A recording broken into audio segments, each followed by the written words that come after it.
Does Giving Tuesday actually work? My name's Aaron. I'm a professor who teaches about nonprofit organizations. So Giving Tuesday was first launched in 2012. This year is probably going to account for around $3.5 billion of giving in the United States just on this one day. I wouldn't blame anybody for being amazed by this accomplishment, but I would also caution that Giving Tuesday may not be as impressive as it seems. Now, to be clear, I'm talking about Giving Tuesday the event and not Giving Tuesday the organization. When I'm wondering about Giving Tuesday the event, the question I keep asking myself is, what if Giving Tuesday never existed? This question is an invitation to use something called counterfactual thinking. It's really the only way we know if medical treatments are having their intended effect, or if government programs are actually working. Now, despite lots of years of data from the Giving Tuesday organization, which is awesome, there are still no scientific studies using a counterfactual approach that show that Giving Tuesday actually increases charitable giving overall. There is some research to show that the day of giving seems to have some sort of impact. They report that givers feel encouraged to give more later on,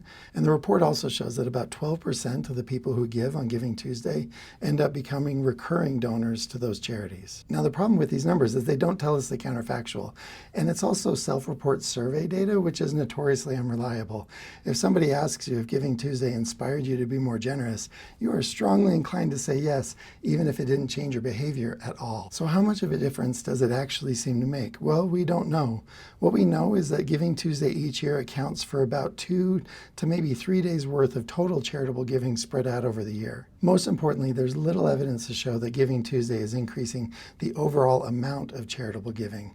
What's just as likely is it's just changing the timing of people's donations rather than the total amount that they gave. Now, Giving Tuesday, the organization, says that 80% of the people who give on Giving Tuesday will give again by the end of the year. Those people might have given the same amounts anyway. The reason to be suspicious is this. For as long as we've measured it, Americans give about 2% of GDP toward charities every year. This 2% statistic has been incredibly stubborn for as long as it's been measured, and there's not really any evidence that Giving Tuesday is moving the needle. So if Giving Tuesday isn't increasing charitable giving, are there other ways that it's making giving worse?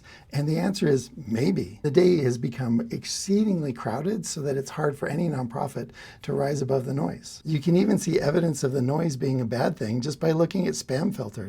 A lot of nonprofits find their emails are filtered out just by including the term Giving Tuesday. Finally, there's research that shows as nonprofit competition for donations goes up, the efficiency of fundraising dollars actually goes down. So they're just spending more money to raise the same amount of donations. And these are all reasons why a lot of nonprofit managers have learned to strongly dislike Giving Tuesday and are choosing to ignore it altogether. And that doesn't mean Giving Tuesday is a failure, but the truth is we just don't know if it's actually working.